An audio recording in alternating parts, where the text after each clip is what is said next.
Mưa lớn như ngày tận thế ập đến, nhưng em trai tôi lại nhất quyết bảo mẹ đi bán thịt nướng.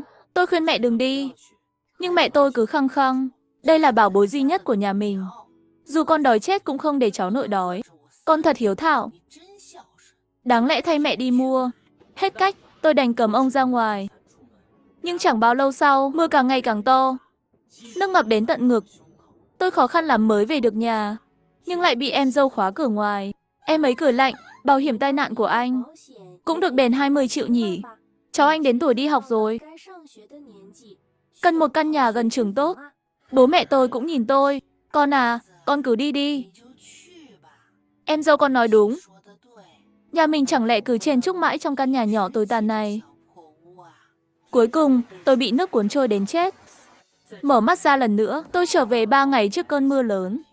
Lúc này TV đang phát tin tức. Thành phố phát cảnh báo mưa lớn màu vàng. Dự kiến lượng mưa sẽ tăng liên tục trong 3 ngày tới. Mong bà con lưu ý, hạn chế ra ngoài nếu không cần thiết. Nghe những lời quen thuộc này, tôi lập tức nhận ra mình đã sống lại. Đang lúc tôi phấn khởi, bên cạnh vang lên giọng chói tai, mẹ sao thế hả? Con trai tôi tẻ ra quần rồi. Mẹ chẳng để ý gì cả, muốn nó ngột ngạt à? Chỉ thấy em dâu đang mắng bố mẹ tôi. Nhưng hai người họ chẳng dám hé răng. Lúc này họ nhìn thấy tôi, rồi trút giận lên người tôi. Đồ con bất hiếu, chẳng bao giờ để lời chúng ta vào lòng. Ngoài kia đang mưa, cứ để tôi chết cho rồi, để các người sống thoải mái. Trước đây tôi chắc chắn sẽ quỳ xin bố đừng ra ngoài, rồi đưa hết tiền của mình cho bố. Nhưng lần này tôi cười, bố, con ủng hộ bố. Dù sao con cũng chẳng muốn ở nhà nữa. Hay bố con mình nhường chỗ cho em dâu. Hôm nay con vừa nhận lương, tận 25.382 đồng. Nhưng nhiêu đó vẫn chưa đủ. Tôi lại đến tiệm vàng bán món quà người yêu cũ tặng. Được 34.000 đồng. Nhưng vẫn chưa đủ. Tôi về nhà lấy trộm sổ đỏ, đem đi ngân hàng thế chấp vay tiền. Được 700.000 đồng. Lúc này mới đủ hẳn hoi. Tôi lập tức bắt tay vào việc. Trước tiên, tôi thuê một căn hộ tầng thượng ở chỗ cao. Rồi tìm kỹ sư chuyên nghiệp, lắp hệ thống phát điện nước và thoát nước. Xong xuôi mọi thứ, tôi chạy đến siêu thị mua sắm điên cuồng. Mỗi thứ đều lấy mấy thùng. Nhân viên cửa hàng ngỡ ngàng. Tôi còn nhắc mọi người nhanh tay tích trữ. Nhiều người bị tôi cuốn theo, lao vào mua sắm. Đến ngày thứ 2 trước cơn mưa lớn, tôi tiếp tục đến trung tâm thương mại gom hàng.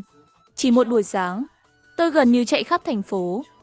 Đến chiều, tôi ghé tiệm thuốc, mua hết thuốc men và đồ y tế có thể dùng. Tôi còn đặt may áo ấm siêu dày. Đúng lúc hàng cũng vừa giao đến ngày cuối cùng trước cơn mưa lớn. Mọi thứ đã sẵn sàng. Tôi hài lòng ngắm nghía chiến trường của mình. Đống hàng này đủ dùng 3 tháng. 3 ngày qua bố mẹ tôi tức điên. Gọi điện, nhắn tin cho tôi không biết bao lần. Con đúng là to gan. Nói con vài câu đã làm ầm lên bỏ nhà đi. Con có chết ngoài kia cũng chẳng sao. Nhưng sao con không gửi lương về chứ? Cả nhà này ăn gì uống gì đây? Con nhà người ta còn giúp bố mẹ đỡ đần. Con thì hay lắm, chắc chỉ mong bố mẹ chết quách đi. Nhưng tôi chẳng thèm trả lời. Họ cuối cùng cũng hoảng. Sáng hôm đó, bố tôi nhắn tin. Con ơi, con ở đâu vậy? Đừng làm bố mẹ sợ, bọn bố lo cho con lắm. Mẹ tôi cũng than thở. Con không biết chứ, con vừa đi. Em dâu con làm loạn cả lên. Tối qua mẹ bị nó đẩy một cái. Khóc cả đêm. Đến giờ vẫn chưa chợp mắt được. Con không về giúp thì biết làm sao. Bố mẹ chắc chỉ còn nước đâm đầu chết thôi. Tôi đọc xong bật cười. Đồng ý về nhà, dù sao tôi cũng tò mò. Bố mẹ còn bày trò gì nữa đây? Vừa đẩy cửa bước vào, thằng cháu nhỏ đã cầm súng nước xịt tôi. Một phát hạ chú. Chú chết rồi, ha ha. Nhưng thấy tôi không giả vờ ngã. Thằng bé bực mình, gọi bố mẹ tôi ra mắng tôi. Bố tôi thì đang lau sàn. Mẹ tôi bận rộn trong bếp. Những việc này trước đây đều là tôi làm. Giờ em dâu rào hết cho họ. Mẹ tôi vội ôm cháu, đừng khóc. Lạc Lạc ai bắt nạt cháu cứ tát cho mạnh. Bà nội đỡ lưng cho, bố tôi thì quát. Sao không qua xin lỗi Lạc Lạc đi? Con mặt mũi tay không về nữa. Tôi ngày nào cũng khoe con thương Lạc Lạc nhất. Em dâu nằm dài trên sofa, liếc mẹ tôi khinh khỉnh. Con trai mẹ nuôi khéo thật. Về nhà ăn chùa uống chùa, chẳng chịu móc túi đồng nào. Mẹ tôi hốt hoảng. Tôi đâu để nó ăn không ở nhà. Tôi là mẹ nó. Chẳng lẽ không trị được nó sao? Thằng cháu thấy cả nhà bênh mình.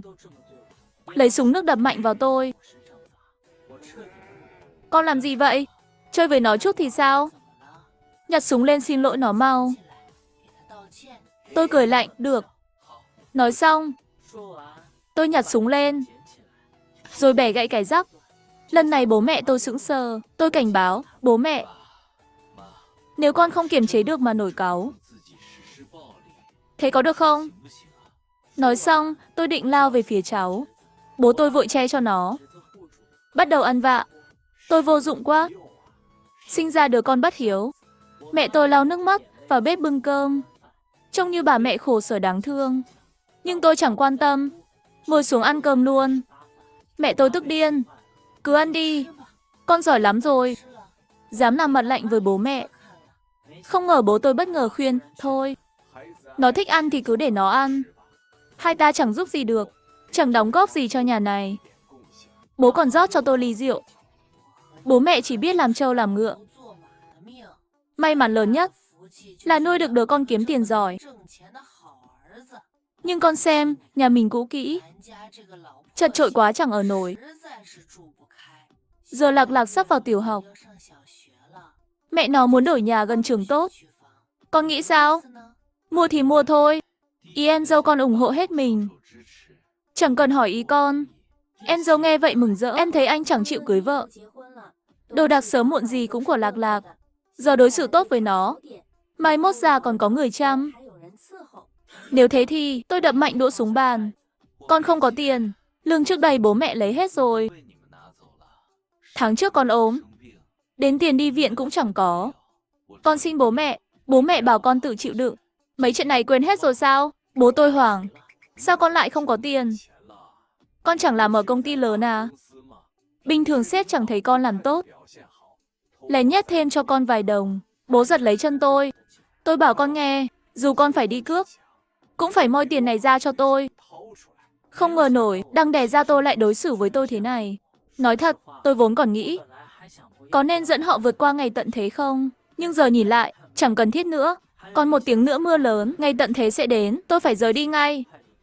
Khi thằng cháu bắt đầu đòi ăn thịt chiên, tôi đã xong đồ đạc. Bố tôi vẫn mắng tôi hối hận vì không bóc mũi con lúc mới sinh. Nuôi cái thứ vô tâm vô phế này.